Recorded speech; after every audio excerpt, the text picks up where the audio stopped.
نحمده ونصلي على رسوله الكريم أما بعد فأعوذ بالله من الشيطان الرجيم بسم الله الرحمن الرحيم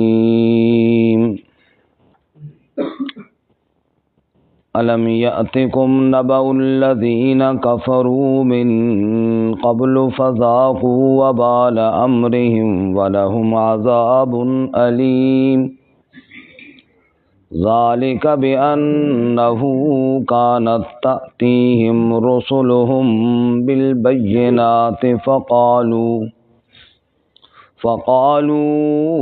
أبشر يهدوننا فكفروا وتولوا واستغنى الله والله غني حميد زعم الذين كفروا أن لن يبعثوا قل بلى وربي لتبعثن ثم لتنبؤن بما عملتم وذلك على الله يسير فآمنوا بالله ورسوله والنور الذي أنزلنا والله بما تعملون خبير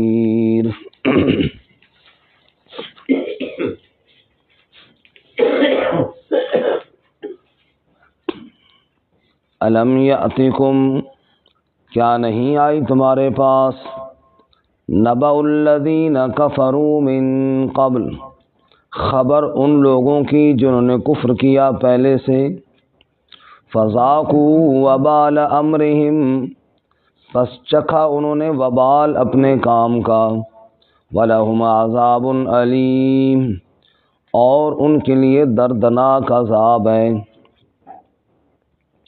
ذالک بأنہ کانت تأتیہم رسلہم بالبینات یہ اس لیے کہ بے شک آئے ان کے پاس ان کے رسول واضح دلائل کے ساتھ فقالوا ابشر یہدوننا پس انہوں نے کہا کہ کیا ایک انسان ہماری رہنمائی کرے گا فَكَفَرُوا وَتَوَلَّوْا وَاسْتَغْنَى اللَّهُ پس انہوں نے کفر کیا اور منہ پھیر لیا اور اللہ نے بھی ان سے بے پرواہی برتی واللہ غنی حمید اور اللہ تعالی غنی ہے تعریفوں والا ہے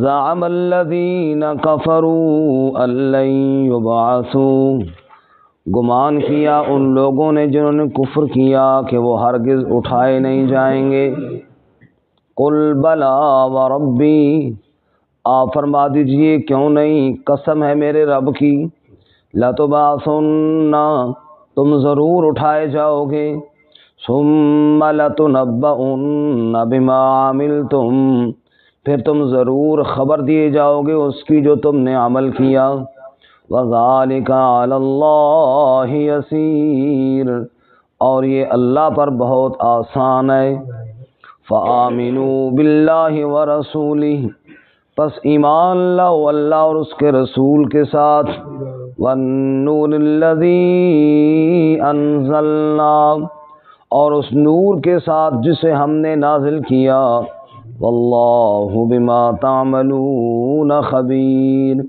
اور اللہ تعالیٰ جو تم کرتے ہو اس کے ساتھ خبر رکھنے والا ہے سبحان ربک رب العزت عما یصفون وسلام علی المرسلین والحمد للہ رب العالمین اللہم صل علی محمد وعلی آل محمد كما صليت على إبراهيم وعلى آل إبراهيم إنك حميد مجيد اللهم بارك على محمد وعلى آل محمد كما باركت على إبراهيم وعلى آل إبراهيم إنك حميد مجيد.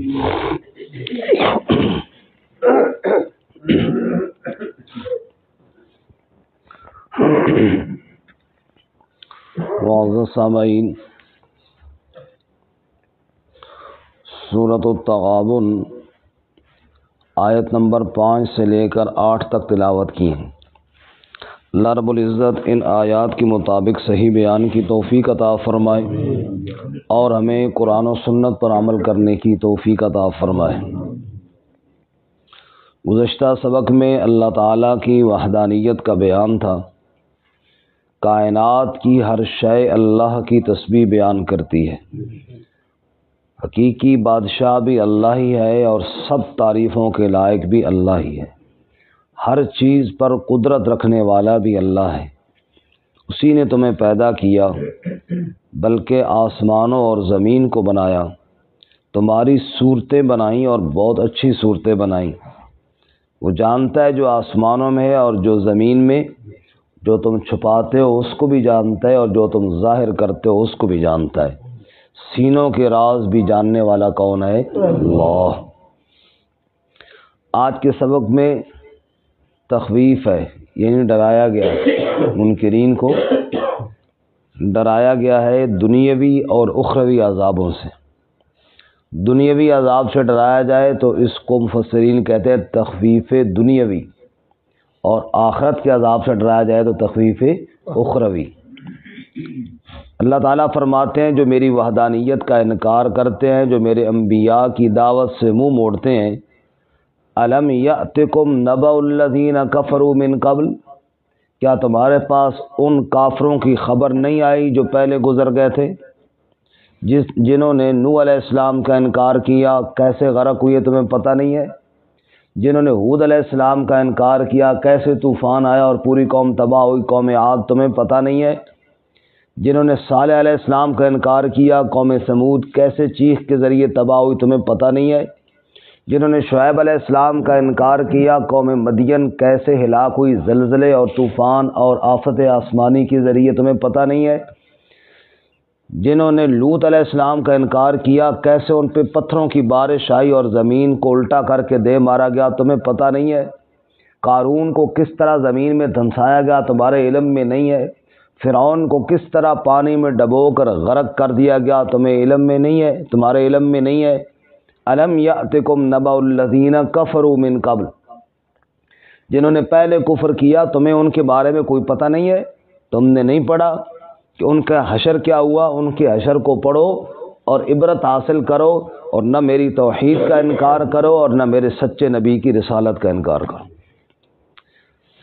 وہ جو پہلے کافر تھے انہوں نے کفر کیا تو کیا ہوا؟ فذاقوا وبال امرہم، انہوں نے اپنے معاملے کا وبال چکھ لیا۔ جو انکار کیا اس کی سزا انہیں دنیا میں ہی دیکھنی پڑی۔ یہ تو دنیا میں ہوا۔ وَلَهُمْ عَذَابٌ أَلِيمٌ، اور ان کے لیے دردناک عذاب باقی ہے۔ یہ ہے تخویف اخروی۔ پہلے تھے تخویف دنیاوی، دنیا میں پکڑ آئی، کسی کو غرق کیا، کسی پر پتھر برسے، کسی کو زمین میں دھنسایا، یہ دنیا میں ہوا۔ اور وَلَهُمْ عَذَابٌ أَلِيمٌ، آگے دردناک عذاب تو اس کے بعد پڑا ہوا ہے۔ تو کیوں اللہ تعالیٰ کو ناراض کرتے ہو؟ تاکہ دنیا میں بھی سزا ملے اور آخرت میں بھی ملے۔ اللہ کو راضی کرو تاکہ دنیا کے عذاب سے بھی بچو اور آخرت کے عذاب سے بھی بچو۔ وہ جو قومیں جن پر عذاب آیا وہ منکر کیوں ہوئے؟ فرمایا ان کو تکبر نے اور غرور نے برباد کیا۔ جب میرے نبی ان کے پاس جاتے اور انہیں سمجھاتے، کہتے واہ تم ہمیں سمجھاؤ گے، تم ہمیں سمجھاؤ گے؟ ایک ہمارے علاقے کا ایک بندہ آ کے ہمیں سمجھانے لگ گیا ہے، ہم تمہیں نبی مان لیں۔ اس غرور اور تکبر نے ان کو ہمیشہ کے لیے ذلیل کر دیا۔ معلوم ہوا نصیحت کی بات کوئی بھی کرے بندے کو ماننی چاہیے، یہ نہ کہنا چاہیے تو کون ہوتا ہے مجھے بتانے والا۔ بعض دفعہ ایک افسر کو ایک نوکر ملازم بات بتاتا ہے جو اس کے ذہن میں نہیں آ رہی ہوتی، اب وہ کہ تم کون ہوتا ہے مجھے بتانے والا، تو ہلاک ہوگا۔ کوئی کھیل رہا ہو آگ کے ساتھ، کوئی کھیل رہا ہو بجلی کی تاروں کے ساتھ، اور اسے اس سے درجے میں کم بندہ کہے کہ اس طرح نہ کرو جی سر جی یہ آگ لگ جائے گی، جا اپنا کام کر، تو نتیجہ کیا ہوگا؟ وہ بھڑک جائے گی آگ اور وہ ہلاک ہو جائے گا، اس میں نقصان ہو جائے گا۔ اگر اس کی بات مان لے گا تو بچ جائے گا۔ تو جو خیر خواہی کی بات کرے چاہے درجے میں چھوٹا ہی کیوں نہ ہو، اس کی بات ماننی چاہیے، اس سے تکبر کرنے کی اجازت نہیں ہے، ورنہ تکبر انسان کو ذلیل کرتا ہے۔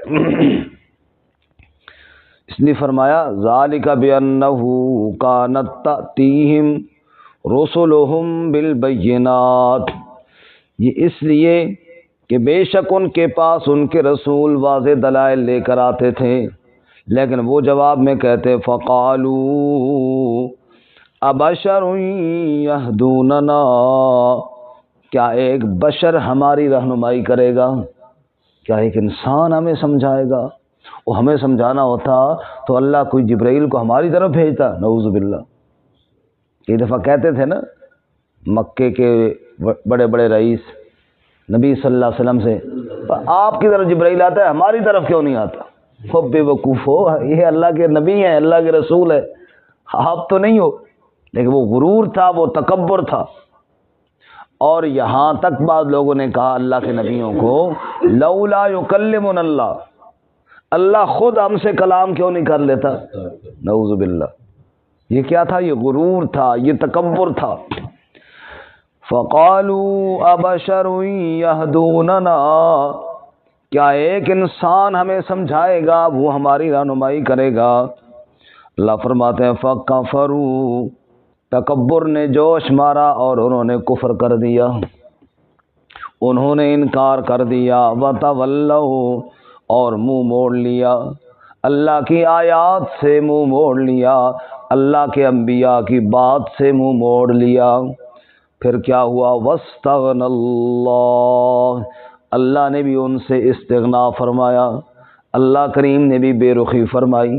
اللہ کہتے ہیں اگر تمہیں نہیں چاہت اپنی اصلاح کی تو مجھے بھی کوئی ضرورت نہیں تم جیسے بے ایمانوں کی، کیونکہ اللہ کریم تو کسی کا محتاج نہیں ہے۔ جو رب کے در پہ آئے عاجزی اور انکساری لے کر آئے، طلب آ کر رب کو دکھائے، اس کی تو اللہ رہنمائی فرماتے ہیں۔ اور جو غرور اور تکبر کرے واستغنى اللہ، اللہ تو پہلے ہی بے پرواہ ذات ہے، اللہ کو کسی کی کوئی ضرورت، تو خبردار اللہ کی بارگاہ میں کوئی غرور نہ کرے۔ آج میں ہمارا 28ویں پارے میں ترجمہ اور تفسیر پہنچ گیا، سب کو الحمدللہ۔ میں غرور کروں اور تکبر کروں کہ میں نے بڑا کمال کیا، رب کہے گا جا، تو کون ہوتا ہے؟ یہ میری توفیق سے ہو رہا ہے۔ اللہ ہمیں غرور سے بچائے، تکبر سے بچائے۔ آپ کریں بادشاہ، ہم تو سویرے سویرے اٹھ کے جناب قرآن مجید پڑھتے اور سنتے ہیں، رب کہے گا جاؤ مجھے کوئی ضرورت نہیں ہے۔ اللہ کریم نہ تمہارا محتاج ہے اور اللہ کریم نہ میرا محتاج ہے۔ واستغنى اللہ، جو اللہ تعالیٰ سے اعراض کرے اور تکبر کرے اللہ پہلے ہی بے پرواہ ہے۔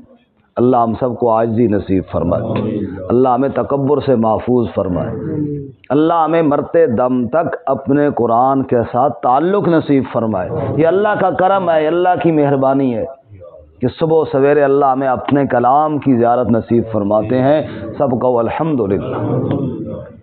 صبح کوئی اٹھائے، اس کے سامنے دفتر کی فائلیں پہلے وہ آئی ہیں، کسی کے سامنے دکان کی چیزیں آئی ہیں، کسی کے سامنے اور کئی دھندے سامنے کھلے ہیں۔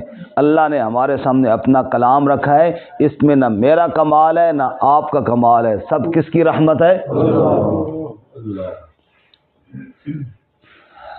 فرمایا کہ تکبر عزازیل را خار کر، بزندان لعنت گرفتار کر۔ تکبر نے شیطان کو ذلیل کیا اور ہمیشہ کے لیے لعنت کے جال میں قید کیا۔ تواضع کنند ہوش مند گزیں، نہد شاخ پر میوہ سر بر زمیں۔ جس ٹینی کے ساتھ پھل لگا ہوتا ہے وہ جھکی ہوئی ہوتی ہے، اور جو اکڑ کے رہے وہ خالی ہوتی ہے۔ اللہ ہمیں اکڑ سے محفوظ فرمائے، تکبر سے بچائے۔ اور شیخ زکریا رحمۃ اللہ علیہ کی وہ بات تو بڑی خوبصورت ہے، جو فرماتے ہیں جو چیز مارکیٹ میں شارٹ ہوتی ہے، نہیں ہوتی، وہی قیمتی ہوتی ہے۔ اللہ کے ہاں تو ہر چیز موجود ہے، ایک عاجزی نہیں ہے، اللہ عاجزیوں سے پاک ہے، لہذا اللہ کے ہاں قیمت بھی عاجزی کی ہے۔ جتنی عاجز بنو گے اور انکساری دکھاؤ گے، تواضع دکھاؤ گے، اتنا ہی اللہ کے ہاں عزتیں پاؤ گے۔ بہرحال فکفروا وتولوا واستغنى اللہ، تکبر میں آ کر انہوں نے کفر کیا اور منہ موڑا، اللہ نے بھی بے پرواہی فرمائی ان سے۔ واللہ غنی حمید، لوگو اللہ تو ہے ہی غنی، اللہ تو ہے ہی تعریفوں والا۔ تم سارے فقیر ہو، غنی صرف کون ہے بولو؟ دوسرے مقام پہ اللہ کیا فرماتے ہیں؟ یا ایھا الناس انتم الفقراء الی اللہ واللہ هو الغنی الحمید۔ اور لوگو تم سارے کے سارے اللہ کے در کے فقیر ہو، اللہ غنی ہے۔ فقیر کو تکبر زیب نہیں دیتا، فقیر کو نخرہ مناسب نہیں ہے، فقیر کو عاجزی کرنی چاہیے۔ واللہ هو الغنی، غنی اور داتا صرف کون ہے؟ حمید، تعریفوں والا ہے۔ کیا مطلب؟ تو نہ بھی کر تعریف اس کی، وہ پھر بھی تعریفوں والا ہے۔ تو اللہ کی تعریفیں کرے گا تو تیرا بیڑا پار ہو جائے گا، تو اللہ کی حمدیں کرے گا تو تیرا فائدہ ہو جائے گا، نہیں کرے گا تو وہ پھر بھی تعریفوں والا ہے۔ پوری کائنات اس کی تعریفیں کر رہی ہے، چڑھتا ہوا سورج بھی اس کی حمد بیان کرتا ہے، چمکتے دمکتے چاند ستارے بھی اس کی حمد بیان کرتے ہیں، اڑتے ہوئے پرندے بھی اس کی تسبیح بیان کرتے ہیں، بہتے ہوئے ندی نالے بھی اس کی حمد بیان کرتے ہیں، آبشاریں بھی اس کی تسبیح بیان کرتی ہیں، کائنات کا ہر ذرہ اس کی حمد بیان کرتا ہے۔ تو نہ بھی کر تو کوئی پرواہ نہیں۔ واللہ غنی حمید، تیری تعریفوں سے غنی ہے اور ہے بڑی حمدوں اور تعریفوں والا، لہذا تو اس کی تعریفیں کرے گا، اس کا نہیں، تیرا اپنا فائدہ ہوگا۔ اللہ ہمیں عمل کی توفیق عطا فرمائے۔ فرمائے یہ لوگ تکبر کرتے کیوں ہیں؟ فرمائے اس لیے کہ موت اور موت کے بعد کی زندگی پر ایمان نہیں ہے۔ زعم الذین کفروا ان لن یبعثوا، زعم کر لیا، گمان کر لیا، خیال کر لیا کافروں نے، ان لن یبعثوا، کہ ہرگز اٹھائے نہیں جائیں گے۔ انہوں نے سوچا مریں گے ہی نہیں، اور مریں گے تو پھر اٹھیں گے ہی نہیں۔ ان لن یبعثوا، کہتے ہیں کوئی نہیں اٹھائے جائیں گے۔ قل، آپ فرما دیجئے میرے محبوب صلی اللہ علیہ وسلم، بلا، جی ہاں، کیوں نہیں، ضرور اٹھو گے، ضرور اٹھو گے۔ اور آگے قسم ہے، واو قسمیہ، وربی، قسم ہے میرے رب کی تم ضرور اٹھو گے، لتبعثن، تم ضرور اٹھائے جاؤ گے۔ یہ وربی، قسم ہے میرے رب کی، لتبعثن، اس میں شروع میں جو لام زبر لا ہے نا، لام پہ زبر ہے، یہ لام ابتدائیہ تاکیدیہ، تاکید کے لیے ہے، اور آخر میں جو نون ثقیلہ ہے یعنی نون شد والا، یہ بھی تاکید کے لیے ہے۔ پہلے قسم ہے پھر تاکید کے لیے، پھر لام ہے تاکید کے لیے، آخر میں نون ہے تاکید کے لیے، یعنی قسم در قسم کر کے اللہ فرماتے ہیں تم نے ضرور اٹھنا ہے۔ قل بلا وربی لتبعثن، تم نے ضرور ضرور ضرور اٹھنا ہے۔ ثم لتنبؤن بما عملتم، پھر تمہیں ضرور خبر دی جائے گی جو تم نے کیا ہے، ایک ایک عمل تمہارا کھولا جائے گا، ایک ایک کام تمہارا سامنے لایا جائے گا، تیری زندگی کی فائل پیش کی جائے گی، دن رات سامنے آئیں گے۔ اتنی میری زندگی کے سال گزر گئے، میں نے 70 سال گزار دیے، مجھے بھول گیا کہ میں نے کیا کیا، کیسے سامنے لایا جائے گا؟ جواب آیا وَذَلِكَ عَلَى اللَّهِ يَسِيرٌ، یہ کام تیرے لیے مشکل ہوگا، اللہ کے لیے کوئی مشکل نہیں، اللہ کے لیے بہت آسان ہے۔ اللہ کے لیے کام کیا ہے؟ پھر مجھے کیا کرنا چاہیے یا اللہ؟ فرمایا فآمنوا باللہ ورسولہ، کرنا تم نے یہ ہے اللہ پر ایمان لاؤ، اور اللہ پر ایمان لانے کا مطلب یہ ہے اس کی توحید پر ایمان لاؤ، اسے وحدہ لا شریک مانو، بے مثال مانو، اللہ جیسا کوئی نہیں، اللہ کسی جیسا نہیں، لم یلد ولم یولد ولم یکن لہ کفوا احد، بے مثال، اس جیسا کوئی نہیں، اس کا قبیلہ کوئی نہیں، اس کی اولاد کوئی نہیں، لا ضد لہ ولا ند لہ ولا مثل لہ ولا مثال لہ، لیس کمثلہ شیء ولہ الکبریاء فی السماوات والارض۔ فرمایا پوری کائنات محتاج ہے، پوری کائنات کمزور ہے، کبریا ذات صرف کس کی ہے؟ عبادت کے لائق صرف کون ہے؟ پکاروں کے لائق صرف کون ہے؟ اس کے علاوہ اور کوئی نہیں۔ فآمنوا باللہ، اللہ پر ایمان لاؤ، ورسولہ، اور اس کے سچے رسول حضرت محمد مقبول صلی اللہ علیہ وسلم پر ایمان لاؤ۔ محمد کریم اللہ کے آخری نبی ہیں، آپ کی اطاعت کرو، آپ کی ختم نبوت پر ایمان رکھو، محمد الرسول اللہ صلی اللہ علیہ وسلم کے لائے ہوئے دین کو اختیار کرو، بدعات سے بچو، رسومات سے بچو، اپنی مرضی کی خواہشات سے بچو، اللہ کے پاک نبی صلی اللہ علیہ وسلم کی بات مانو۔ والنور الذی انزلنا، اور یہ نور جو ہم نے نازل کیا ہے اس پر ایمان لاؤ۔ اس نور سے کیا مراد ہے بولو؟ قرآن پاک۔ اللہ کہتے ہیں جو میں نے نازل کیا ہے وہ نور ہے، اس نور کی اتباع کرو، توحید کو مانو، رسالت کو مانو، قرآن مقدس کو مانو، اس پر عمل کرو۔ واللہ بما تعملون خبیر، جو تم کرتے ہو اللہ اس کی خبر رکھنے والا ہے۔ اگر تم اپنا رخ تبدیل کر لو، اللہ کی توحید کی طرف آ جاؤ، اس کے نبی کی رسالت کی طرف آ جاؤ، سچے قرآن کی طرف آ جاؤ، اللہ تمہارے اعمال سے باخبر ہے۔ یہ کام تم کرو، دنیا میں بھی اللہ کی پکڑ سے بچ جاؤ گے، آخرت میں بھی اللہ کے عذاب سے بچ